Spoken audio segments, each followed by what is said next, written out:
हवन हो गया। हाँ हाँ शंख बजाएंगे, सब लोग हाथ जोड़ के फिर लंबा होम करेंगे। फिर कहाँ से शुरू करेंगे? चलिए पुराणामृत के लिए श्लोक।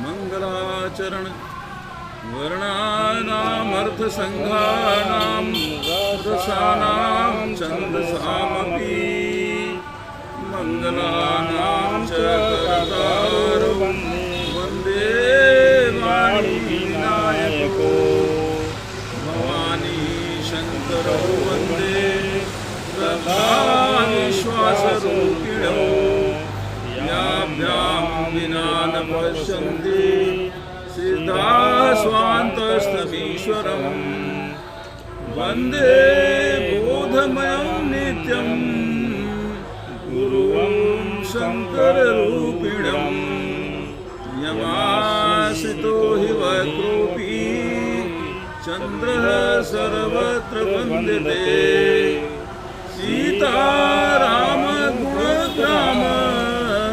पुण्यारण्यविहारिणौ वन्दे विशुद्धविज्ञानो कवीश्वर कपीश्वरौ उद्भवस्थितिसंहार कारिणीं क्लेशहारिणीं सर्वश्रेयस्करीं सीतां नतोऽहं रामवल्लभाम् यन्मायावसुवर्ति विश्वमखिलं ब्रह्मादिदेवासुरा यत् सत्त्वादमृषैव भाति सकलं रज्जौ यथा हेर्भ्रमः यत्पादप्लवमेकमेव हि भाम्बोधे स्थितिरशावतां वन्देऽहं तं शेषकारणपरं रामाख्यमीशं हरिं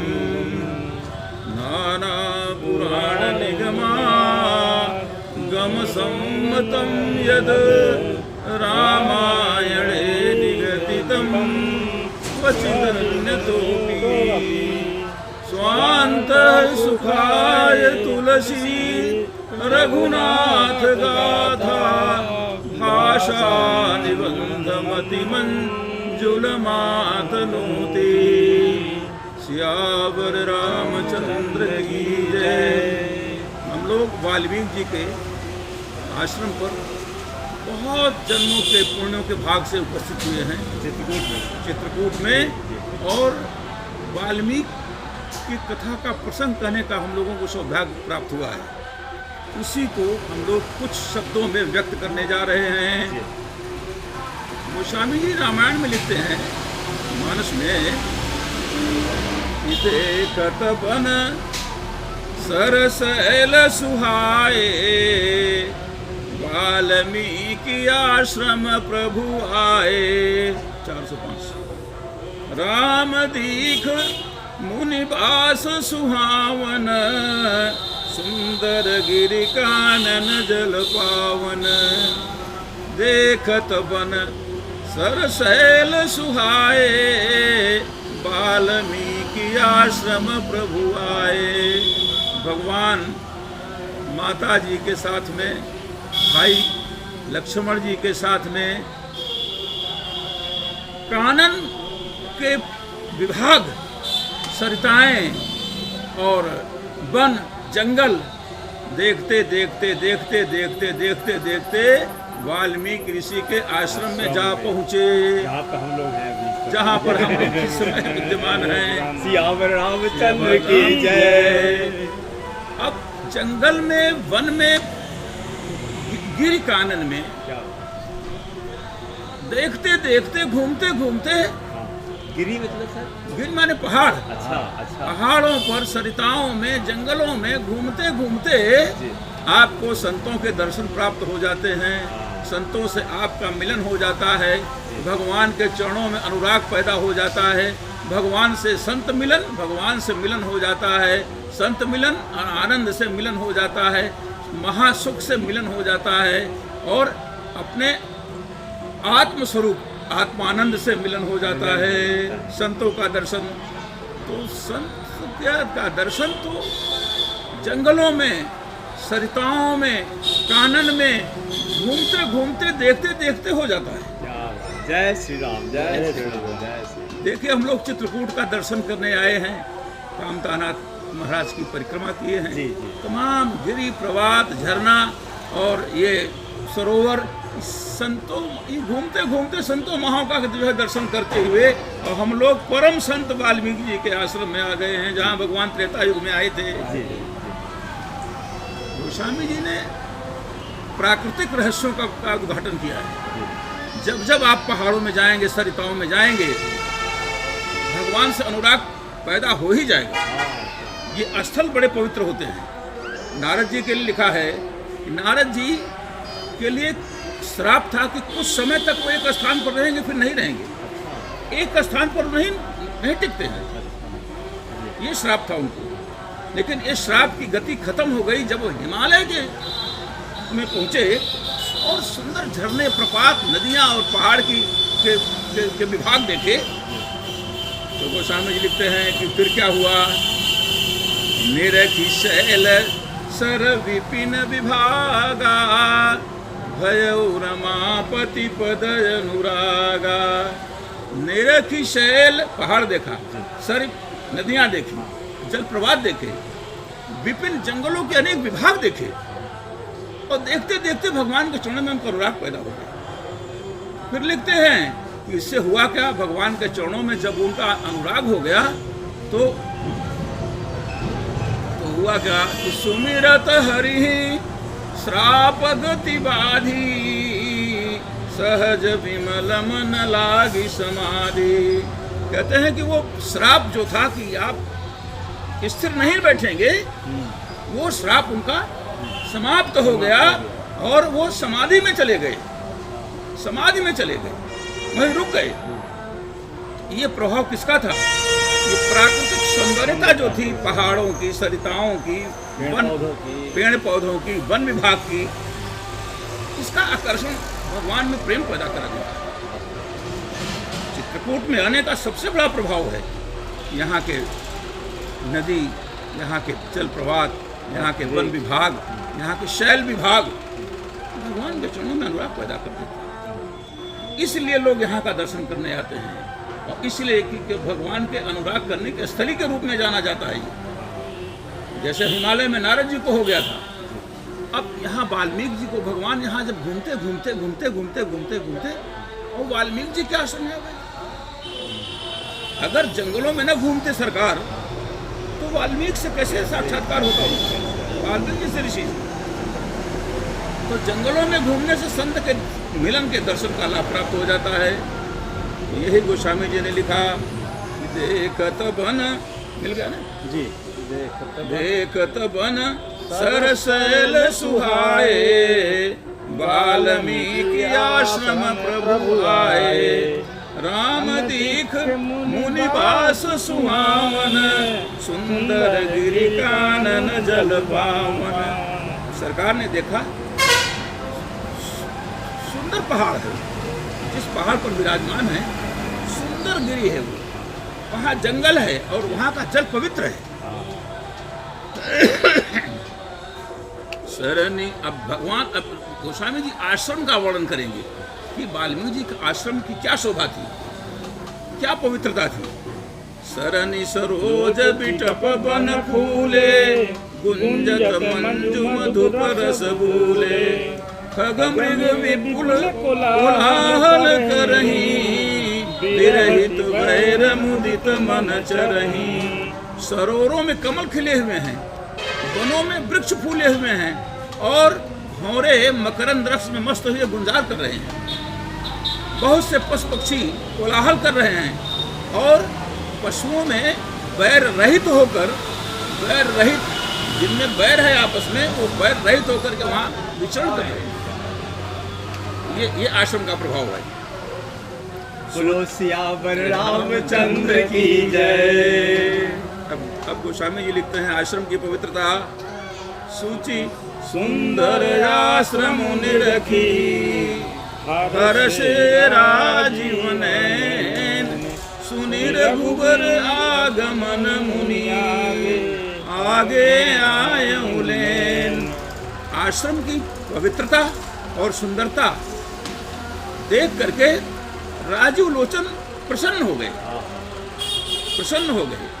और कहते हैं कि जब सरकार का आगमन सुना महर्षि ने, तो उनकी अगवानी करने के लिए निकल पड़े, अपने कुटिया से निकल पड़े। अब वाल्मीकि जैसे महर्षि किसी की अगवानी करें तो फिर ये शंका हो जाए कि आखिर है कौन, कौन अभी किसी की अगवानी न करने वाले महर्षि, और ये कौन हस्ती आ रही है कि वाल्मीकि जैसे महर्षि अगवानी करने के लिए निकल पड़े। तो बताते हैं कि भगवान को ये लगा कि ये जो अगवानी कर रहे हैं, इससे तो हमारा रहस्य ही खुल जाएगा। हमको लोग समझ जाएंगे कि अति विशिष्ट हैं, परम विशिष्ट हैं, ये राजकुमार नहीं है, नहीं तो वाल्मीकि की अगवानी न करते। तो भगवान ने भी चकमा देते हुए एक खेल किया। खेल क्या किया? तो अपने नरलीला का, हाँ, मुनि कहूँ राम दंडवत कीना, आशीर्वाद हुई प्रवर दीना, देखी राम छवि नयन जुड़ाने, करि सनमान आश्रम ही आने। सरकार तुरंत दंडाकार प्रणाम कर लिया वाल्मीकि जी को। सब शंका रहित हो गए, नहीं नहीं राजकुमार हैं, राजकुमार हैं, हमारे हैं, कोई विशिष्टता नहीं है बहुत जी। अब जब महर्षि जी ने सरकार को देखा जी, तो नेत्रों में, अरे सरकार तो परम आनंद के धाम है, परम शांति के धाम है सरकार। तो कहते हैं कि उनके नेत्र भी, उनके जो है वो जुड़ाने शीतल हो गए। वाल्मीकि के भी नेत्रों को शीतलता मिली सरकार के दर्शन से, और उनका सम्मान करके आश्रम में ले गए। आश्रम में क्या करते हैं? मुनिवर अतिथि प्राण प्रिय पाए, कंद मूल फल मधुर मंगाए, सिय सौमित्र राम फल खाए, तब मुनि आश्रम दिए सुहाए। भगवान ने प्राण प्रिय अतिथि पाकर वाल्मीकि जी ने कंद मूल फल मंगा करके खिलाया भगवान को, और उसके बाद फिर उनके विश्राम करने के लिए आश्रम में व्यवस्था किया। वाल्मीकि मन आनंद भारी, मंगल मूर्ति नयन निहारी, तब कर कमल जोरि रघुराई, बोले वचन श्रवण सुखदाई। वाल्मीकि के मन में अत्यंत आनंद है, ये मंगल मूर्ति देख करके उनका आनंद समाता नहीं है। और तब श्री रघुराज जी ने हाथ जोड़ करके सुखदाई वचन बोले। क्या बोले? मुनिनाथा, तुम्हारे हाथा, अस कही प्रभु सब कथा बखानी, जय जय भांति दीन बहुरानी। भगवान कहते हैं कि देखिए आपसे कुछ छिपा नहीं है महाराज, हे महर्षि जी, आपसे बताने की कोई जरूरत नहीं रह गई, आपसे कुछ छिपा नहीं है जो घटना घटी है, क्योंकि आप त्रिकालदर्शी हैं, भूत भविष्य वर्तमान तीनों पर आपका कमांड है। उसी तरह जैसे हाथ में बैर रखने से बैर चारों तरफ से दिखाई पड़ता है, उसी तरह से सारी समस्याएं, सारी घटनाएं विश्व की सब आपके हाथ में रखे बैर के समान सब दिखाई पड़ रही हैं। लेकिन फिर भी भगवान ने जिस तरह से उन्हें वनवास हुआ, वो सारी रानी ने वनवास दिया, सारी कहानी महर्षि वाल्मीकि को निवेदित किया। अब प्रश्न ये था कि यह बात भगवान को, वाल्मीकि को भगवान ने इसलिए बताई क्योंकि वाल्मीकि ने जानना चाहा कि आप इस जंगल में कहाँ, आप कहाँ विचरण कर रहे हैं? इस घनघोर जंगल में आप कैसे? तब उन्होंने सारी कहानी वहाँ की बताई और उसके बाद फिर आगे कहते हैं कि ये तो हमारा सौभाग्य था, यहाँ आने का तो हमारा सौभाग्य था। उसके कई कारण सरकार बता रहे हैं। कारणों में कहते हैं कि तात वचन पूर्णिमा तुहित, यहाँ आने के से पिताजी के वचनों का पालन सिद्ध हुआ, माताजी का हित सधा और भरत जैसे भाई को राजा होने का सुअवसर प्राप्त हुआ और मुझे आप जैसे महर्षियों के दर्शन का सुयोग प्राप्त हुआ। रामचंद्र की जय। अरे यह सब तो मेरे पुण्यों का ही न प्रभाव है, ये भगवान कहते हैं। फिर आगे बोलेंगे, देखी पाय मुनि राय तुम्हारे, भय सुकृत सब सुफल हमारे, अब जहाँ राउर आय सोई, मुनि उद्वेग न पावई कोई। हे महर्षि जी, आपके चरणों का दर्शन करके हमारे जितने सुकृत थे वो सब फलीभूत हो गए, वो सब सफल हो गए। यानी सारे पुण्यों का हमको आज फल मिल गया आपके चरणों के दर्शन के रूप में। अब आप जो आज्ञा दें वही हम करें। और ये स्थान के बारे में हमको लगता है भगवान ने आचरण कर रहे हैं। अब हम कहाँ यहाँ निवास करेंगे, हमको लगता है इधर ही इशारा है भगवान का। और इसके लिए पहले कुछ कंडीशन रखते हैं कि हम जहाँ रहें कोई उद्विग्न न हो हमारे रहने की वजह से। भगवान ने कहा हाँ, जहाँ ऐसी स्थल हो कि हमसे किसी को उद्विग्नता न, हमारे बसने से सब लोग सुखी हैं, ऐसी जगह हमको बताइए। आगे कहते हैं कि मुनि तापस जिन ते दुख लहनी, तेल रेस बिनु पावक दही, मंगल मूल विप्र परितोषु, दही कोटि कुल भूसुर दोषु। क्योंकि मुनि और तपस्वी जिससे दुख पाते हैं वो राजा बिना अग्नि के ही जल जाता है। इसलिए और ब्राह्मणों का संतोष सब मंगलों की जड़ है और उनका क्रोध करोड़ों कुलों को नष्ट कर देने वाला है। ब्राह्मण माने जो ब्रह्म को जाने, वो ब्राह्मण। असजिय जानी कहिए सोई ठाऊं, सिय सौमित्र सहित जह जाऊं, कहर चिरुचिर परण तृणशाला, वासु करऊं कछु काल कृपाला। ऐसा समझ करके वह स्थान बताइए जहाँ सीता और समुद्र के समाधक कुछ काल तक निवास करेंगे। सहज सरल सुनि रघुवर वाणी, साधु साधु बोले मुनि ज्ञानी, कसन कहूँ अस रघुकुल केतु, तुम पालक संतत स्तुति से तू। आप वेदों की मर्यादा के पालन करने वाले गॉड हैं, आप गॉड हैं, वेदों की मर्यादा के रहने वाले। ऐसी बात आप क्यों न कहें। उसके बाद वाल्मीकि जी सब स्वयं प्रशंसा करते हैं।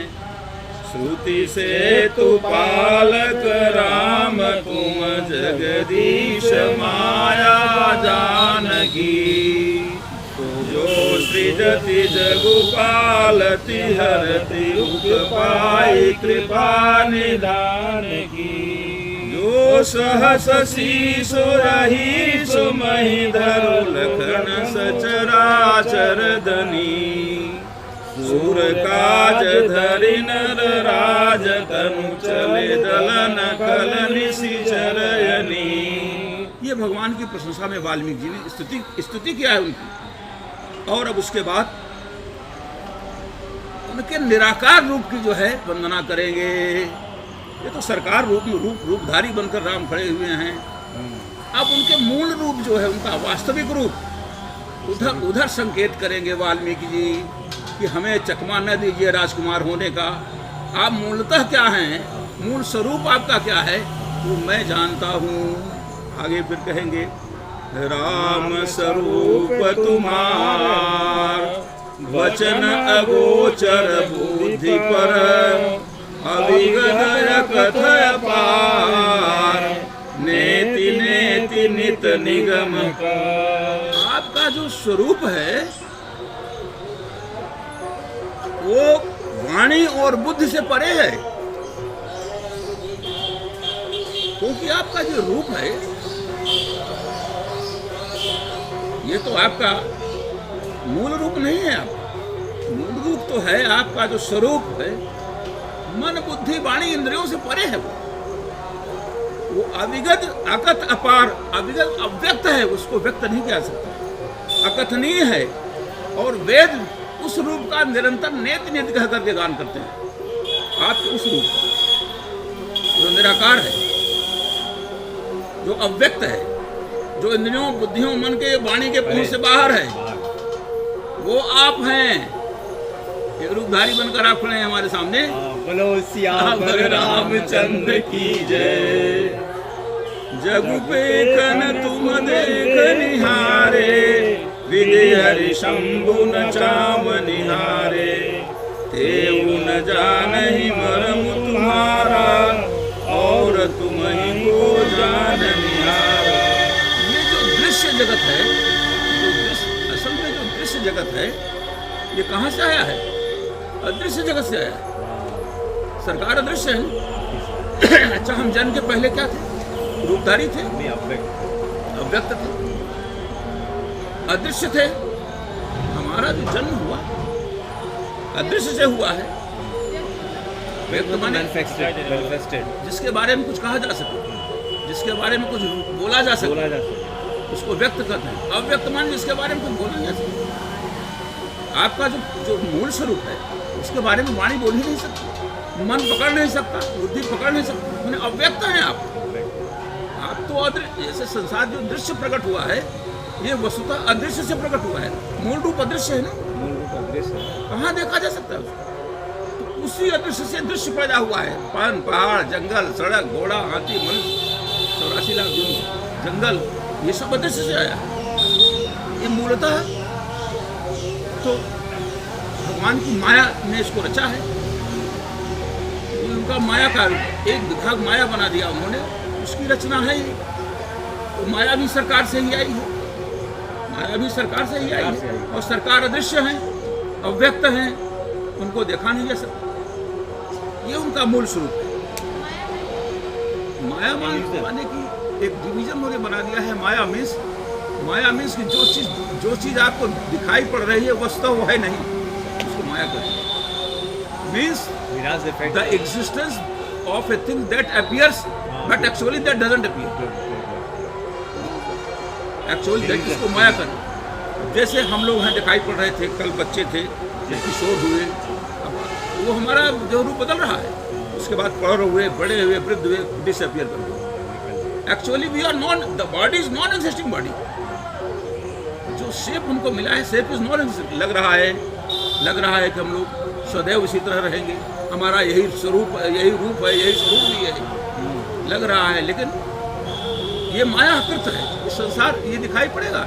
पृथ्वी का कोई ऐसे अड़चन आएगी कि अब जहाँ समुद्र था वहाँ कभी पहाड़ था, फिर समुद्र हो जाएगा। सारी चीज़ें एक्चुअली नॉन, जिस रूप में दिखाई पड़ती हैं उस रूप में कोई चीज़ नहीं। तो ये जो दृश्य जगत दिखाई पड़ रहा है, वाल्मीकि जी कर रहे हैं, इसको आप नचाने वाले हैं। इसमें जो बर्थ होती है, इसमें जो एग्जिस्टेंस, पालन पोषण होता है, नरिशमेंट होता है और डिस्ट्रक्शन होता है, ये तीनों आपके इशारे चलता है। आप माने जो अव्यक्त हैं, आप जो अदृश्य हैं, आप जो निराकार हैं, आप साकार तो आप बने हुए हैं ना। स्वरूप आपका जो बहुत अच्छा प्रश्न किया। स्वरूप से रूप जायमान है। और ये दृश्य जगत भी ये आपकी इच्छा से ही इसकी उत्पत्ति होती है, इसका नरिशमेंट होता है, पालन पोषण होता है, इसका संग्रह होता है। इसमें जो इसको दुनिया को चलाने वाले 3 गुण हैं, रजोगुण, तमोगुण, सतोगुण। सतोगुण, रजोगुण, तमोगुण, 3 गुण से प्रेरित सारे लोग काम कर रहे हैं। हम लोग इनको भी गुणों को प्रेरित करने वाले आप ही हैं। इनकी प्रेरणा आपसे ही मिलती है। कहते हैं कि जो ये 3 डिवीजन करके आपने 3 काम अलॉट किया है, पैदा करना, ब्रह्मा का काम, पनिशमेंट करना विष्णु का काम, संहार करना शिव जी का काम। ये 3 मेन डिवीजन है जो आपके। ये कहते हैं कि तेऊ न जानहि मरम तुम्हारा और तुम्हीं को जान निहार। मतलब आपके सबसे करीब रहने वाले जो प्रथम आपसे निकला, प्रथम आपके बाद जो नेक्स्ट हुआ, आपने पैदा किया, वो तो बहुत करीब आपके होने चाहिए, लेकिन वो भी आपके मर्म को नहीं जानते हैं, वो भी आपसे अनभिज्ञ हैं। अब जानेगा कौन उनको? कौन जानेगा? वाल्मीकि जी का वचन है ये, सोई जानई जेहि देहु जनाई, अजानत तुम्हीं होई जाई।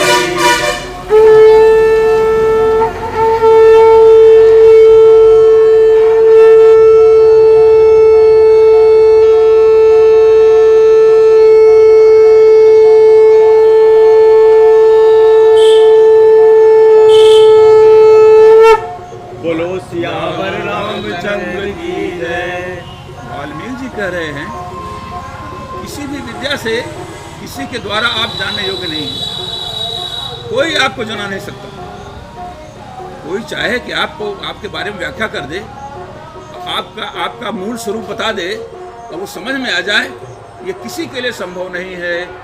सोई जानई जेहि देहु जनाई, जानत तुम्हीं होई जाई। आप जिसको जना दें, आप जिस पर कृपा करें, वो आपको जान सकता है, लेकिन जानने के बाद भी वह भी आप ही हो जाता है। फिर वो नहीं रह जाता, क्योंकि उसको मूल रहस्य का अपने का पता चल जाता है, मैं कौन हूँ। वो भी भगवान हो जाता है, अपना स्वरूप जान लेता है। क्या यहाँ आध्यात्मिक बात चर्चा की गई महर्षि जी ने? सोई जानई जेहि देहु जनाई, जानत तुम्हीं होई जाई। उसकी समस्या का समाधान हो गया। अब वो भगवान हो गया, मनुष्य नहीं रह गया। अगर वो अपने आत्मस्वरूप को कोई जान ले तो वो भगवान हो गया। जैसे जैनियों में कहते मैं भगवान हूँ, आत्मस्वरूप का दर्शन। फिर आगे बोलते हैं कि तुम्हारी कृपा तुम्हारी रघुनंदन, जाने भगत भगत चंदन। और कहते हैं कि एक और उपाय है, आपकी कृपा से भक्त लोग भी आपको जान लेते हैं। वो ज्ञान शाखा है। वो ज्ञानी लोग तो आपको जान जाते हैं, भगवान हो जाते हैं। लेकिन भक्त लोग जो आपको जान जाते हैं तो 2 रिश्ता बनाते हैं, सेवक का, स्वामी का रिश्ता। आप स्वामी हैं, मैं सेवक। सेवक भाव में हो जाते हैं वो, प्रणत भाव में हो जाते हैं वो, शिष्य भाव में हो जाते हैं वो। एक शाखा ये भी है भगवान। वो भगवान नहीं बनना चाहते, वो सेवक बनने का सुख प्राप्त करते हैं, सबॉर्डिनेट बनने का सुख प्राप्त करते हैं। हम सब, आप हमारे मालिक हैं, मैं आपका सेवक हूँ, दास हूँ, शिष्य हूँ। ये भाव पैदा करके, ये भाव भक्तों का भाव रहता है। हनुमान जी सेवक के रूप में हैं, हम लोग ब्रह्मा विष्णु महेश भी सेवक के रूप में हैं। हाँ, अब होगा नहीं, ये तो उनकी कृपा से होगा।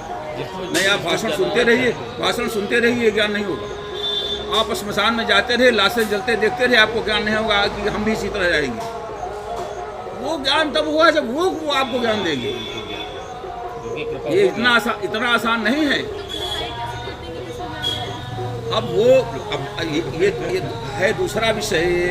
ये तो संतों की सेवा कीजिए, संतों की बहुत काल तक सेवा कीजिए, सत्संग कीजिए, तपस्या कीजिए, भगवान का भजन कीजिए, तब शायद वो कृपा करें आपको बताने का। कभी शायद आपसे प्रेरित अगर आप उनको प्रभावित कर लें अपने तपस्या से, अपने प्रभाव से, संतों की सेवा से, त्याग से,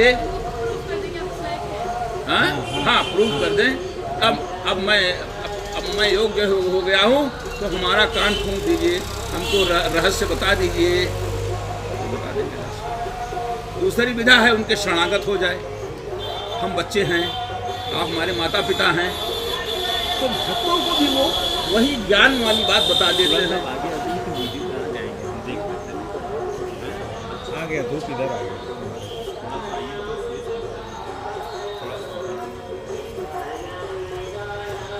आप कंटिन्यू करिए सर, कंटिन्यू करिए। हाँ आ रहे चल रहे चलें? हाँ ठीक है चल। चिदा अब फिर एक रहस्य की बात कर रहे हैं वाल्मीकि जी, फिर रहस्यमय बात कर रहे हैं उनके अव्यक्त रूप की। ठीक है आप चलिए। चिदानंदमय देह तुम्हारी, विगत विकार जान अधिकारी।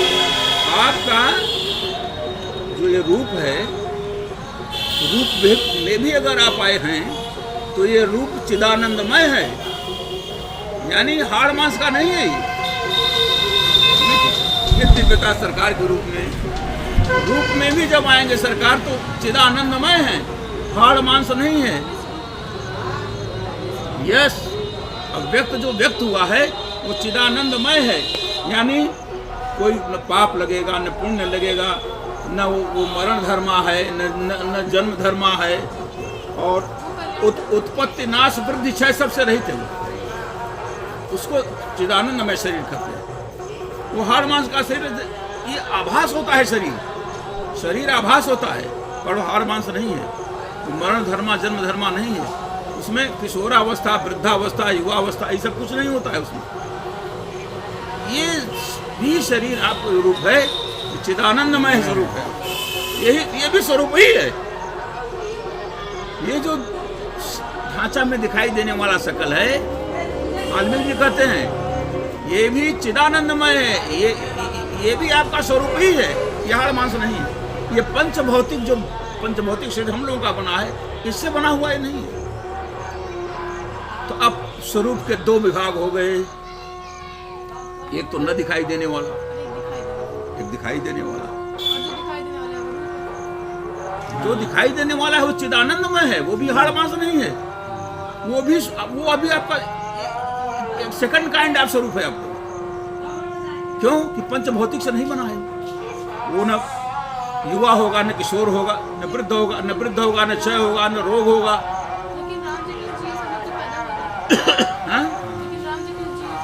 उसको बताएंगे ना, पैदा नहीं हुए थे, वो चतुर्भुज से आए थे, प्रकट हुए थे। माता जी ने कहा कि बच्चा बन करके रो,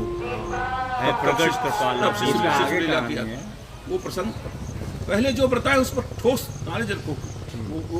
वो सारा मैं ध्यान कर चुका हूँ, तब बोल रहा हूँ, वहाँ से गुजर चुका हूँ। अब कहते हैं कि ये आपका जो शरीर है, ये जो रूप है, ये भी चिदानंदमय है। ये भी स्वरूप आपका हाड़ मांस का बना हुआ नहीं है। ये भी रोग, क्षय, वृद्धावस्था, युवावस्था की सबसे परे पंचभौतिकता इसमें नहीं है। तो ये तो चिदानंदमय है। हम लोगों की तरफ से ये आभास होता है, आभासी है ये, लेकिन है ये आपका स्वरूप। ये आभास होने वाला स्वरूप है आपका। वो जो स्वरूप था अव्यक्त था, वो तो भास भी नहीं। जब उसने वो आया भी, प्रकट भी अपने को किया, चिदानंदमय स्वरूप। आप ये चकमा देते होंगे कि हम कुमार हैं, हम नर लीला में हैं, आप एक मनुष्य की तरह आप दिखाई पड़ रहे हैं। ये भी वास्तविकता नहीं है। वाल्मीकि जी कहते हैं ये भी वास्तविकता नहीं है। चकमा नहीं दे पाए। हाँ, अब तो बंदे कर देख रहे हो, नहीं आ जाएंगे। हाँ, फोन नहीं, कुछ नहीं ले जाएंगे, बस तुम चुपचाप। हाँ, ये कथा सुनने आए सभी, कथा।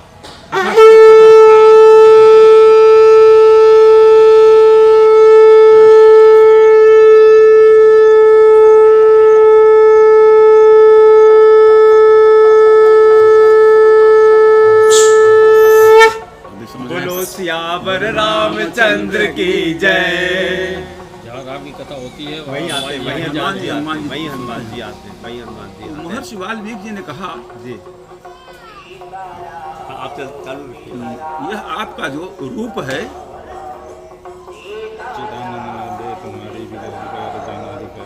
यह चिदानंदमय है, यह आभासीय है, ये भी आभासीय है। ये जो आपका मूल स्वरूप है उससे आभास हो रहा है एक नर्तन में, ये आभासी है, वस्तुतः चिदानंदमय है ये। अच्छा, आप आभासी रूप में आप क्यों आ रहे हैं? Yes you are right. नरतनु आगे रीजन देते हैं बहुत सी। नरतनु धरहु संत सुर काजा, कहूँ करहु जस प्राकृति राजा। ये जो शरीरधारी आभासी बने हुए हैं, ये संतों के भक्तों के लिए, संतों के लिए इधर आभासी राजा बन करके, जैसे प्राकृतिक राजा काम कर रहे हैं कहने सुनने से, वही लीला आप कर रहे हैं, वही चरित्र आप कर रहे हैं प्राकृतिक राजाओं की तरह। किसके लिए? संतों के लिए, भक्तों के लिए। राम देखि सुनि चरित तुम्हारे, जड़ मोहि बुध होहि सुखारे। कहते हैं कि हे राम, आपके इस चरित्र को देख करके सुन करके आपका स्वरूप क्या है, आपका ये चिदानंदमय रूप क्या है, आपका स्वरूप क्या है। कहते हैं कि ये लोग सुन करके, जो मूढ़ लोग हैं, मूर्ख लोग जो हैं, फूल, वो तो समझते ही नहीं कुछ, उनके समझ में ही कुछ नहीं आता कि सब क्या चीज है। वो अज्ञान को प्राप्त हो जाते। ऐसा कैसे हो सकता है? अव्यक्त से व्यक्त कैसे हो सकता है? व्यक्त चिदानंदमय से कैसे हो सकता है? वो मूर्ख लोग अज्ञान को प्राप्त होते हैं। मूर्ख लोग अज्ञान को प्राप्त होते हैं, वो स्पष्ट नहीं हो पाते। लेकिन बुध हो ही सुखारे, विद्वान लोग, ज्ञानी लोग सुखी हो जाते हैं कि हमको जीवन का रहस्य प्राप्त हो गया, हमको भगवान का रहस्य का पता चल गया। जो तुम जो कहु करहु सब साचा, जस काचिय तस चाहिए नाचा। वाल्मीकि जी कह रहे हैं, देखिए जो आप कहते हैं वही करते हैं। ऐसा क्यों? ऐसा क्यों? तो कहते हैं कि जस काचिय तस चाहिए नाचा। अच्छा, आप नाटक में रामलीला का मंचन हो रहा है, अब आप राजा जनक का रोल प्ले करें, तो राजा जनक के जब वेश में आएंगे तो राजा जनक का रोल प्ले करना पड़ेगा। क्यों? आपका जो काछा है, आपका जो वेश है, वो जनक जी का है। हाँ, उसी तरह करना पड़ेगा। तो चूंकि आपका जो काछा है, जो वस्त्र है, जो आपकी साज सज्जा है, वो राजकुमार की तरह है, राजकुमार की तरह है, अवधेश कुमार की तरह है। तो इसलिए आप एक राजकुमार के रूप में जो कृत्य आप कर रहे हैं, वो आपके लिए शोभायमान है, क्योंकि जैसा वेश वैसा काम। अब आप दशरथ का रोल प्ले करें, दशरथ का जो है वेश बना करके आ जाए, तो दशरथ का रोल प्ले करना पड़ेगा। जिस पात्र का वेश बनाएंगे, जस काची, तब उसी वेश में आपको नाचना पड़ेगा। जस काची तस चाहिए नाचा। तो आपका जो वेश है राजकुमार का, इसी में आप नाच रहे हैं, तो आप ठीक ही कर रहे हैं, इसमें कौन सी मिस्टेक है? अब प्रश्न ये था, अब भगवान के प्रश्न का उत्तर दे रहे हैं। अब उधर से माइंड मत करो, उसको सुनने दो रामायण, उसको तुम इधर ये बात कभी सुनने में नहीं आएगी, न मिलेगी। जो बात आ गई, ये रहस्य की बात है, कोई नहीं बताएगा, बहुत सेवा करना पड़ेगा संतों की। वाल्मीकि जी कहते हैं कि जो आपका ये प्रश्न था, ये कुछ हमें अटपटा लगा कि मैं कहाँ रहूं। वाल्मीकि जी कह रहे हैं कि ये प्रश्न थोड़ा सा आपका अटपटा आपको लगा। Yes, you are right. आप तो omnipresent हैं। आपके बिना तो कोई स्पेस अणुपरमाणु तक नहीं है, सब में भी आप विद्यमान हैं। तो ये प्रश्न आपका मुझे थोड़ा अटपटा लगा कि आपने पूछा कि हम कहाँ रहें। तो कहते हैं, पूछे हूँ मोहि की रहूं कहूं, मैं पूछत सकुचाऊं, जहन हो तह देहु कही, तुम ही दिखाओ सियावर रामचंद्र की जय। वाल्मीकि जी उल्टे प्रश्न कर बैठे। अच्छा, मैं ये प्रश्न करता हूँ, प्रश्न पर का जवाब नहीं, प्रश्न का प्रश्न भी किया जाता है। प्रश्न का प्रश्न भी इसलिए किया जाता है, उसको निरुत्तर करने के लिए कि आपका प्रश्न जो है वो अटपटा है, आप सही सवाल पूछ नहीं रहे हैं। अब उसका उत्तर आपसे लेने के बजाय हमने एक प्रश्न आपसे कर दिया, उसी में उत्तर समाहित है वो। चांस के पहले डिस्चार्ज। हाँ, ये बातचीत की कला कौशल है। तो उन्होंने, वाल्मीकि जी ने कहा, अच्छा आप बताइए कि आप जहाँ न हो वहीं आपको हम स्थान बताएं, आप वो स्थान बताइए कि कहाँ आप नहीं हैं। मीनिंग देयर बाय ही इज ओमनी प्रेजेंट। आप कण-कण में, अणु परमाणु में विद्यमान हैं। आपके लिए रहने के लिए कोई ऐसी जगह ही नहीं है जहां आप ना हो, और जब आप हैं तो कहां बता दें आप रहे। ये उनके मूल स्वरूप की व्याख्या कर रहे हैं, ये मूल स्वरूप की व्याख्या कर रहे हैं। अब आगे जो है, हाँ हाँ, सुनि मुनि वचन प्रेम रस साने, सकुचि राम मन महु मुस्काने। देखिए सुनो बेटा, इधर जरा, ये जो प्रश्न था प्रेम रस से भरा हुआ था, उनके स्वरूप की प्रशंसा में भरा हुआ था। बाकी तो आभासी के लिए तो घर तो चाहिए ही ना, उसके लिए बाद में कैसे कह सकते हैं कि आपका प्रश्न पटा है।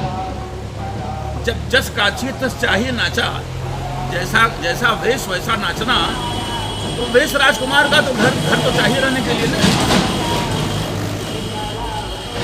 पर वाल्मीकि का प्रश्न उल्टा अटपटा था।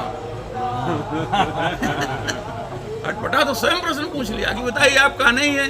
गोस्वामी जी इसका निराकरण करते हैं कि नहीं, वाल्मीकि प्रसंग का मत कीजिए कि वाल्मीकि का प्रसंग गड़बड़ था। वाल्मीकि का यह प्रेम रस था, ये प्रेम रस का भाव किया है कि आप मूलतः क्या हैं, आभासी क्या हैं, आपके लिए कौन सी जगह बताएं। ये जो दोनों में प्रश्न हुआ, अटपटा दोनों साइड से था। वाल्मीकि से ज्यादा अटपटा था की तरफ से। वो प्रेम रस में आदमी कुछ अटपटा बोल सकता है, ये समझ लीजिए। आज से जो प्रेमी होता है, प्रेम का प्रकट करता है, वो अपने प्रेमी को अटपटा बोल सकता है। तो वो अटपटा नहीं है, वो प्रेम रस है। इसका आभास होना चाहिए कि वो प्रेम रस की बातें हैं, वो अटपटा नहीं है। वाल्मीकि हंसी कहीं बहोरी,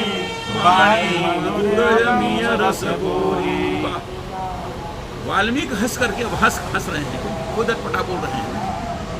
और वाणी मधुर और अमृत रस से बोरी हुई वाणी बोल रही है।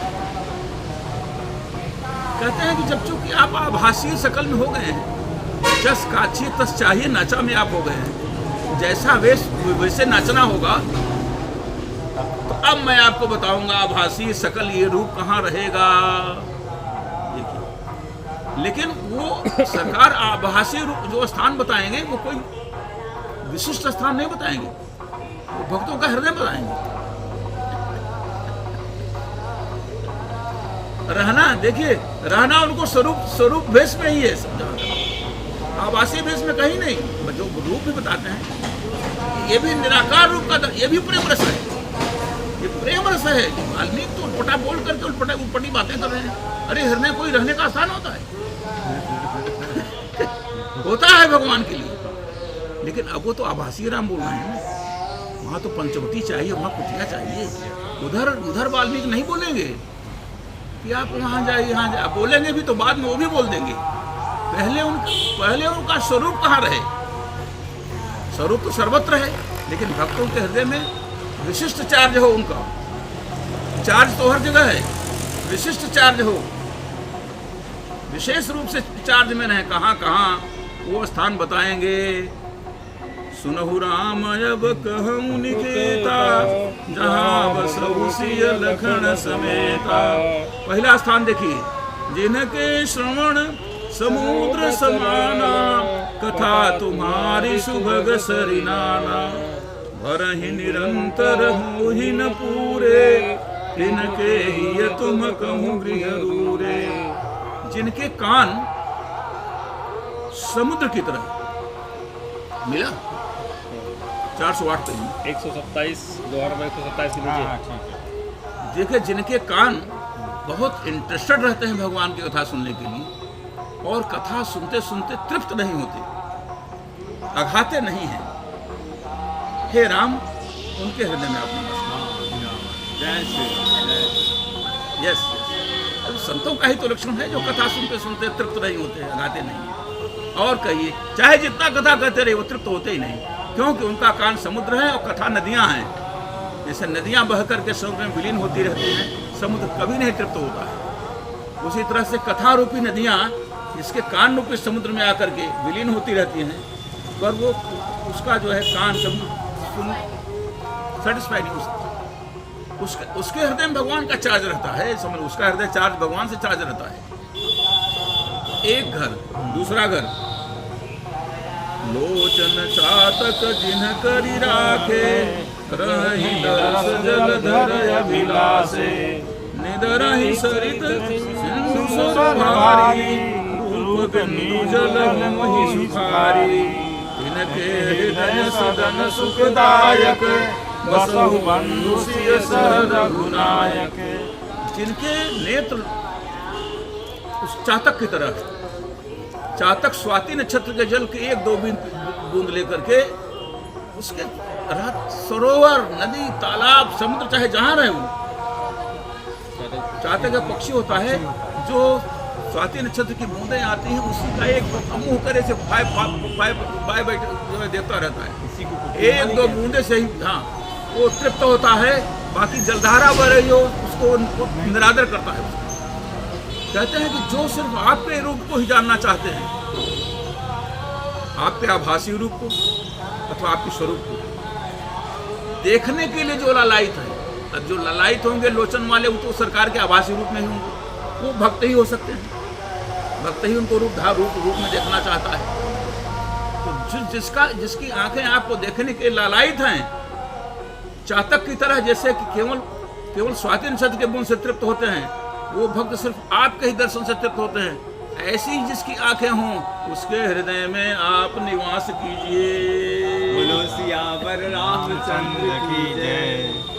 फिर अगला हृदय आता है, यश तुम्हार मानस विमल हंसिनी जी जास, मुकुता हल गुण गण चुनई, राम बसहु हियतार।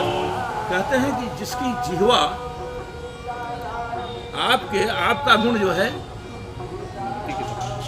जस वो आपका यश जो है मानसरोवर, पवित्र मानसरोवर है, और जिह्वा जिसकी हंसनी होकर आपके गुणगान रूपी मोतियों को चुगती रहती है, अर्थात जो जिह्वा आपका गुणगान करती रहती है, कथा कहती रहती है, उसके हृदय में आप निवास कीजिए। बोलो सियावर रामचंद्र की जय। और चलें, और चलेंगे, पूरा कर दें। दो दोहा अभी, 2 जी, जो कर दें। प्रभु प्रसाद सुचि सुभग सुवासा, सादर जासु लहई निसनासा, तुम ही निवेदित भोजन करही, प्रभु प्रसाद पट भूषण धरही, शीश नमहि सुर गुरु दिन देखी, प्रीति सहित करि विनय विशेषी, करनित करहि राम पद पूजा, राम भरोस हृदय नहीं दूजा, चरण राम तीरथ चली जाही, राम बसहु तिनके मन माही। सारे शरीर के अंगों का वर्णन करते हैं कि जो ध्यान करते हैं, जो हाथ से काम करते हैं, सिर संतों को देखकर जिसका झुकता है, जिसके चरण तीर्थ में चले जाते हैं, उसके हृदय में भी आप निवास कीजिए। जैसे हम लोग तीर्थ में आए परिक्रमा की, जिसके चरण तीर्थ में चल जाएं, उसके भी हृदय में आप निवास कीजिए। अब अगला हक घर बताते हैं, मंत्र राज नित जपहि तुम्हारा, पूजहि तुम्हि सहित परिवारा, तर्पण होम करहि विधि नाना, विप्र जमाई देहि बहुदाना, तुम ते अधिक गुरु जिय मानी, सकल माय से वही सन्मानी, सब कर मागहि एक फलु, राम चरण रति हो, तिनके मन मंदिर बसहु, सिय रघुनंदन हो, सियावर रामचंद्र की जय। जो आपके मंत्रराज सरकार का जो राम है, वो मंत्रराज है। राम राम जो आपके नाम का जप करते हैं, पूरा परिवार सहित आपकी पूजा करते हैं, तर्पण होम करते हैं, यज्ञ भंडारा आदि करते हैं। ब्राह्मणों को, जो ब्राह्मण जो ब्रह्म को जानने वाला हो, जो तपस्वी हो, उसको जिसको भोजन कराता हो, और आपसे भी अधिक अपने गुरु का सम्मान करता हो, ये वर्णन है। आपसे भी अधिक अपने गुरु का जो सम्मान करता हो, और ये सब करने का एक फल मांगता हो कि भगवान के चरणों में हमारा अनुराग हो। ऐसी जिसकी भाव हो, उसके हृदय में भी आप निवास कीजिए। आगे चलें। काम कोह मद मान न मोहा, लोभन चोभन राग न द्रोह, जिनके कपट दंभ नहीं माया, जिनके हृदय बसहु रघुराया। जिनके हृदय में काम क्रोध मद मोह ईर्ष्या द्वेष छल कपट नहीं हो, उसके हृदय में भी आप निवास कीजिए। सबके प्रिय सबके हितकारी, दुख सुख सरिस प्रशंसागारी, कहीं सत्य प्रिय वचन विचारी, जागत सोवत शरण तुम्हारी। तुम्हि छाड़ी गति दूसरी नाही, राम बसहु तिनके मन माही। भगवान कहते हैं कि जो वाल्मीकि जी कहते हैं कि जो मान सम्मान अपमान से ऊपर चला गया है, जिसके लिए मान अपमान दोनों में जो सम हो गया है, और जागते सोते हर समय आपके शरण में होने का अनुभव करता है, आपके शरण में रहता है, और आपको छोड़ करके कहीं अन्यत्र शरणागति नहीं है, उसके भी हृदय में आप निवास कीजिए। जननी समझानहि पर नारी, तन पराव विषते विषवारी, जे हर सही पर संपत्ति देखी, दुखित होहि पर विपत्ति विशेषी। जिनहि राम तुम प्राण प्यारे, तिनके मन शुभ सदन तुम्हारे। वाल्मीकि जी कहते हैं हर स्त्री को माँ के समान देखना, जिसकी वृत्ति ऐसी हो हर स्त्री को माँ की तरह देखना। दूसरे के धन को विष से भी अधिक कठोर समझो, दूसरे के धन पर कभी लालच नहीं, पर स्त्री को मां की दृष्टि से देखो। दूसरे की संपत्ति देखकर प्रसन्न हो, दूसरे का दुख देखकर दुखी हो जाए। और हे राम, जिनके लिए आप प्राण प्रिय हैं, उनके भी हृदय में आप निवास कीजिए। सियावर रामचंद्र की जय।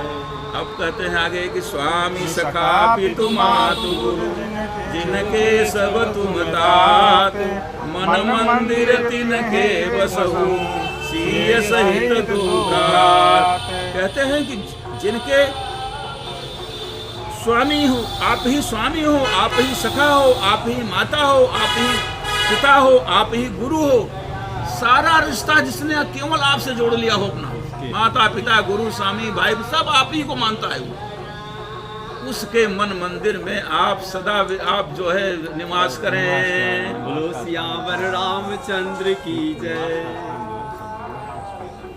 और अब आगे करें कि अवगुण तज सबके गुण गहि, विप्र धेनु हित संकट सहहि, नीति निपुण जिन कई जगली का, हर तुम्हार दिन कर मनुली का। जो कहते हैं कि अवगुणों को छोड़कर जो गुणों को ग्रहण करने वाले हैं, जिसकी चेष्टा गुणों को ग्रहण करती रहती है, वे प्रधेनु के लिए जो संकट सहते हैं, जो नीति कानून के मुताबिक काम किया करते हैं, कानून नीति के विरुद्ध काम नहीं करते, वो उनका हृदय भी आपका नीक घर है, वो भी उनके भी हृदय में आप निवास कीजिए। गुण तुम्हार समुझई निज दोषा, जय सब भांति तुम्हार भरोसा। राम भगत प्रिय लागहि जेहि, तुम उरतेहि उर बसहु सहित भय देहि। जो भी विपत्ति आती है, उसमें आपका गुण देखते हैं और अपना ही गुण देखते हैं। कोई भी समस्या खड़ी हो जाए, पॉजिटिव नेगेटिव, उसमें आपको श्रेय देते हैं, अपना अवगुण ही मानकर चलते हैं। और जिसको आपके ऊपर हर तरह का भरोसा है, जिसको साधु संत प्रिय अच्छे लगते हों, साधु संत प्रिय जिसको अच्छे लगते हों, उनके हृदय में आप निवास कीजिए। जाति पाति धन धर्म बड़ाई, प्रिय परिवार सदन सुखदाई। सब तज तुम्हि रहि उर लाई, तिहि के नय रहु रघुराई। कहते हैं कि जाति पाति धन धर्म बड़ाई परिवार की प्रियता, ये जितने घर मकान महल बना लिया है, सबको छोड़कर जो केवल आपकी वृत्ति आपकी तरफ बनी रहती है,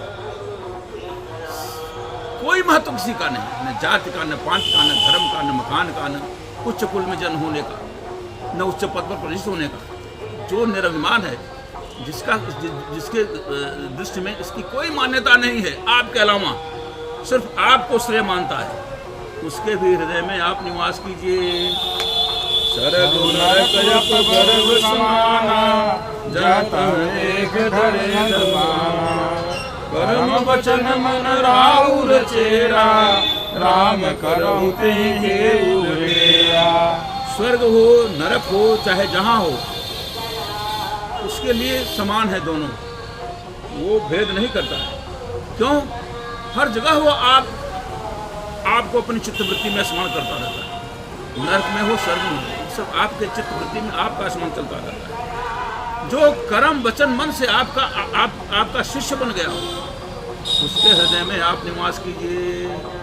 अब अंतिम स्थान बताएंगे वाल्मीकि जी, और ये सब ये स्थान तो सब टेम्परेरी के हैं, टेम्परेरी स्थान है सभी। अब सरकार का परमानेंट स्थान बनेगा, जहाँ वो परमानेंट रहेंगे वहाँ से जाएंगे नहीं। तो उनका निजी घर है, ये तो किराए का घर है। अब निजी घर बताते हैं कि चाही न चाहिए आप लोग तस्वीर में रुकेंगे? नहीं, बस खाली बस आप रुकेंगे नहीं। नहीं बताए काज बताए नहीं जो अरे बताएं आप देखेंगे आधे घंटा। जो काम नहीं करना है उसके लिए क्या नहीं जाहि न चाहिए कबहु कछु। तो देखिए, जिसको कभी कुछ नहीं चाहिए, जो तृप्त हो गया हो, जो अकाम हो गया हो, जिसकी सारी कामनाएं समाप्त हो चुकी हों, जिसको कुछ नहीं चाहिए, कृतज्ञता जो हो गया हो, जो कृतकृत्य हो चुका हो, अब कुछ नहीं चाहिए, ऐसी अवस्था जिसको बोली। और चाहिए क्या? ऐसा नहीं चाहिए। तुम सन सहज स्नेह, सिर्फ आपसे स्नेह करने का मौका है। चाह में तो यही चाह बनी हो कि आपसे प्रेम हो, बस। इसके अलावा कोई चाह न हो जिसकी। बसहु निरंतरता सुमन, सोई राउर निज गे। उसके हृदय में, उसके मन में आप सदा निवास कीजिए। हे राजन, वह आपका निजी घर है। बोलो सियावर रामचंद्र की जय।